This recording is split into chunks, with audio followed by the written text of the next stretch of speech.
জাতীয় নির্বাচনে সব প্রতিদ্বন্দ্বী প্রার্থীকে একই প্ল্যাটফর্মে ইস্তেহার পাঠ করতে হবে।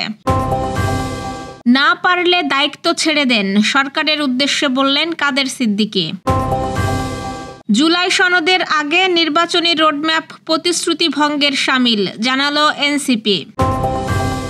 4 সেপ্টেম্বর কোয়াব নির্বাচন, ভোটার হননি সাকিব মাশরাফি। যুক্তরাষ্ট্র ছাড়া ইসরায়েল বিরোধী অবস্থানে জাতিসংঘ নিরাপত্তা পরিষদ। দর্শক, গ্রামের কাগজের সকালের খবরে আপনাকে স্বাগত। শুনছিলেন প্রধান প্রধান শিরোনাম, এছাড়াও রয়েছে রাশিফল। এবার চলুন যাওয়া যাক মূল আয়োজনে। ত্রয়োদশ জাতীয় সংসদ নির্বাচনে কোনো একটি সংসদীয় আসনের সব প্রতিদ্বন্দ্বী প্রার্থীকে একই মঞ্চ বা প্ল্যাটফর্মে এবং একই দিনে নির্বাচনী ইস্তেহার বা ঘোষণাপত্র পাঠ করতে হবে। সংশ্লিষ্ট আসনের রিটার্নিং কর্মকর্তা এই প্ল্যাটফর্মের ব্যবস্থা করবেন। ত্রয়োদশ জাতীয় সংসদ নির্বাচন উপলক্ষে ইসির কর্ম পরিকল্পনাতে দেখা গেছে, তফসিল ঘোষণার পরে বাংলাদেশ বেতার এবং বিটিভিতে বিভিন্ন রাজনৈতিক দলের নির্বাচনী প্রচারণা এবং দলীয় প্রধানের বক্তব্য দেওয়ার জন্য চিঠি পাঠাবে নির্বাচন কমিশন। প্রতীক বরাদ্দের পরপর নির্বাচনী আসন ভিত্তিক রিটার্নিং অফিসারের তত্ত্বাবধানে একই প্ল্যাটফর্মে প্রতিদ্বন্দ্বী প্রার্থীদের নিয়ে ভোটার ও অংশীজনদের উপস্থিতিতে নির্বাচনী ইস্তেহার পাঠের সুযোগ করে দেবে ইসি, যেখানে সম্পৃক্ত থাকবে জেলা নির্বাচন অফিস। এছাড়া রাজনৈতিক দলের নির্বাচনী প্রচারণায় সহায়তা করবে নির্বাচন কমিশন, আর এটি করা হবে ডিসেম্বরে নির্বাচনের জাতীয় তফসিল ঘোষণার পর। নির্বাচন কমিশনের সিদ্ধান্ত অনুসারে বিটিভি এবং বাংলাদেশ বেতারের সম্প্রচার বিভিন্ন ইলেকট্রনিক মিডিয়া প্রচার করতে পারবে। কৃষক শ্রমিক জনতা লীগের প্রতিষ্ঠাতা সভাপতি কাদের সিদ্দিকী বলেছেন, 24-এর অবদান আমাদেরও কম নেই। আমরা শেখ হাসিনার অবস্থা কাজকর্মের যে সমালোচনা করেছি সেটা বৈষম্য বিরোধী নেতারা করেনি। দেশের মব সৃষ্টি করা, দেশকে অরাজক করা, দেশের আইন শৃঙ্খলার পতন ঘটানো। আমরা অন্তর্বর্তীকালীন সরকারকে বলবো, আপনারা না পারলে দায়িত্ব ছেড়ে দেন। 12 থেকে 13 জন ছেলে গিয়ে ফজলুর রহমানের বাসার সামনে গিয়ে নাচানাচি করছে, এটা ভালো কথা না। তাকে পাগল বলবেন, সে কিচ্ছু বলবে না, এটা হয়। ছাত্র আন্দোলনে তার যথেষ্ট অবদান আছে। আজকাল যারা কথা বলছেন তাদের কথায় কোনো শালীনতা নেই, এটা সামাজিক অবক্ষয়। এখান থেকে আমাদের দেশকে ফেরাতে না পারি তাহলে এটা জঙ্গলের দেশ হবে। বৃহস্পতিবার বিকালে টাঙ্গাইল শহরের নিজ বাসভবন সোনার বাংলায় জরুরি সংবাদ সম্মেলনে কাদের সিদ্দিকী এসব কথা বলেন। আওয়ামী ও তাদের দোসরের স্বৈরাচারের চেয়ে এই স্বৈরাচার বড় বলে মন্তব্য করে গত 1 বছরে 24-এর আন্দোলনকারীদের ব্যবহারে দেশবাসী অতিষ্ঠ বলেও দাবি করেন তিনি। বাংলাদেশে সুষ্ঠু নির্বাচনের অবস্থা তৈরি ও নিরাপত্তা ব্যবস্থা জোরদারের দাবি জানান তিনি। ভাই লতিফ সিদ্দিকীকে আটকের প্রতিবাদ জানিয়ে কাদের সিদ্দিকী বলেন, 71 মঞ্চের আয়োজনে অনুষ্ঠানে অতিথি হিসেবে যাওয়া হলে মব সৃষ্টি করে লতিফ সিদ্দিকীকে আইন শৃঙ্খলা রক্ষা বাহিনীর কাছে তুলে দেওয়া হয়েছে। আমরা চাই সম্মানের সঙ্গে তাকে ছেড়ে দেওয়া হোক। যদি তার নামে কোনো মামলা থাকে তাহলে আমরা আইনিভাবে লড়ব। নির্বাচন কমিশন ঘোষিত ত্রয়োদশ সংসদ নির্বাচনের রোডম্যাপকে ইতিবাচকভাবে দেখছে জাতীয় নাগরিক পার্টি। তবে জুলাই সনদ চূড়ান্তের আগে নির্বাচনী রোডম্যাপ ঘোষণা সরকারের প্রতিশ্রুতি ভঙ্গের শামিল বলে মনে করছে তারুণ্য নির্ভর দলটি।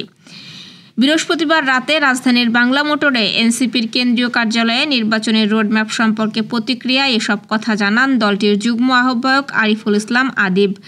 এ সময় বিএনপির মুখ্য সংগঠক হাসনাত আবদুল্লাহ, যুগ্ম সদস্য সচিব আরিফ সোহেল সহ অন্য নেতারা উপস্থিত ছিলেন। ক্রিকেটারদের স্বার্থ সংশ্লিষ্ট বিষয় দেখভাল করে থাকে cricketers welfare association of Bangladesh, COAB. গত বছরের আগস্টের পর থেকেই ক্রিকেটারদের এই সংগঠনটির কার্যক্রমে এক প্রকার স্থবিরতা নেমে এসেছে। এর মধ্যে নতুন করে কোয়াব সক্রিয় করতে তোড়জোড় চলছে।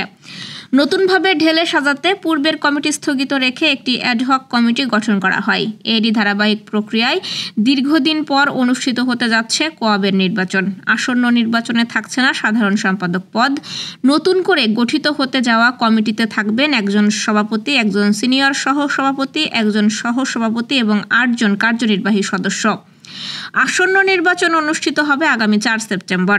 মিরপুর শেরি বাংলা স্টেডিয়ামে দুপুর 3টা থেকে বিকেল 5টা পর্যন্ত অনুষ্ঠিত হবে এই ভোট গ্রহণ। কোয়াবের নির্বাচন কমিশন জানিয়েছে, অনেকে কোয়াবের সদস্য যারা দেশে নেই কিংবা ঢাকায় থাকবেন না, তারা অনলাইনে ভোট দিতে পারবেন। তবে নতুন করে কোয়াবের নির্বাচন করার জন্য যে মেম্বারশিপ নবায়ন করা দরকার সেটা না করার ফলে আসন্ন নির্বাচনে সাকিব মাশরাফি ভোট দেওয়ার সুযোগ থাকছে না। ইসরায়েল বিরোধী অবস্থান নিয়েছে জাতিসংঘের নিরাপত্তা পরিষদের 15 সদস্যের মধ্যে 14টি দেশ। গাজায় দুর্ভিক্ষের জন্য সরাসরি তেল আবিবকে দায়ী করে বিবৃতি দিয়েছে ব্রিটেন, ফ্রান্স, রাশিয়া, চীন সহ অন্যরা।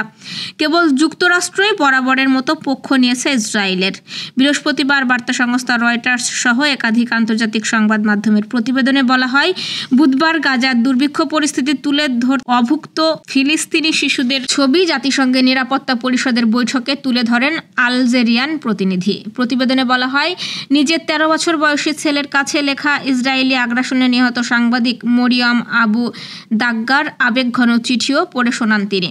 ওই সময় গাজার অনাহারের পরিস্থিতি নিয়ে বাকবিতণ্ডায় জড়িয়েছেন ইসরায়েল ও আলজেরিয়ান প্রতিনিধি। যদিও আলজেরিয়ান প্রতিনিধির তথ্য উপাত্তকে মিথ্যা দাবি করেছে ইসরায়েলি প্রতিনিধি। বলেন, অপুষ্ট নয় বরং অন্য কোনো রোগে মৃত্যু হয়েছে ফিলিস্তিনি শিশুদের। পাল্টাপাল্টি মন্তব্য বাকবিতণ্ডায় জড়িয়েছে দুই দেশের প্রতিনিধি। দর্শক, এবার চলুন জেনে নিই কেমন যাবে আপনার আজকের দিন অর্থাৎ 29 আগস্টের সম্ভাব্য রাশিফল। মেষ রাশির কর্মক্ষেত্রে নতুন সুযোগ আসবে এবং ব্যবসায়ে লাভের সম্ভাবনা রয়েছে। বৃষ রাশির আর্থিক সমস্যার সম্মুখীন হতে হবে এবং সন্তানদের কাজের বিষয়ে সুখবর আসতে পারে। মিথুন রাশি কর্মক্ষেত্রে সতর্কতা বজায় চলুন এবং পুরানো সমস্যা থেকে মুক্তি মিলবে।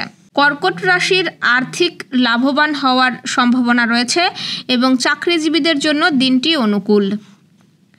সিংহ রাশির স্বাস্থ্য ভালো থাকায় কর্মদক্ষতা বাড়বে। সহকর্মীদের সাহায্যে ভবিষ্যৎ পরিকল্পনা এগোতে পারে। কন্যা রাশির সহকর্মীদের সহায়তায় পরিকল্পনার সফল বাস্তবায়ন হবে এবং বুদ্ধিদীপ্ত সিদ্ধান্তে চমৎকার আর্থিক লাভ হবে। তুলা রাশির কর্মক্ষেত্রে মিশ্র ফল রয়েছে। নিজের ভাগের সম্পত্তি থেকে কিছু অংশ আজ ছাড়তে হতে পারে আপনাকে। বৃশ্চিক রাশির সাহসী সিদ্ধান্ত ও কাজের মাধ্যমে সফলতা আসবে। কিছু চ্যালেঞ্জ থাকবে, তবে বুদ্ধি ও সাহস দিয়ে সমস্যা সামলানো সম্ভব হবে। ধনু রাশি আত্মবিশ্বাস ও পারিবারিক সমর্থনে উন্নতি বজায় রাখতে চেষ্টা করুন। স্বাস্থ্য কথাবার্তায় সংযম অপরিহার্য। মকর রাশির কোনো উচ্চপদস্থ ব্যক্তির সঙ্গে বিবাদ হতে পারে। স্বামীর সঙ্গে তর্কে না জড়ানোই শ্রেয় হবে। কুম্ভ রাশির সাংসারিক কারণে মানসিক যন্ত্রণা বৃদ্ধি পেতে পারে এবং অবাক করে দেওয়া কোনো সুখবর আসতে পারে আজ আপনার জন্য। মীন রাশির ভালো সময় যাচ্ছে। নতুন সুযোগ ও পরিকল্পনার পূরণ এবং সম্পর্ক ও আর্থিক দিকের উন্নতি হবে। দর্শক, এই ছিল এখনকার আয়োজন। আগামীকাল ঠিক একই সময়ে সকালের খবর দেখতে ও জানতে চোখ রাখুন গ্রামের কাগজের ইউটিউব চ্যানেল ও ফেসবুক পেজে। আর প্রতিদিনের খবরের আপডেট পেতে গ্রামের কাগজের ইউটিউব চ্যানেল সাবস্ক্রাইব এবং ফেসবুক পেজ ফলো করে রাখতে ভুলবেন না। আমাদের পরবর্তী খবর দেখুন বিকেল 3টায়। শুভ বিদায়।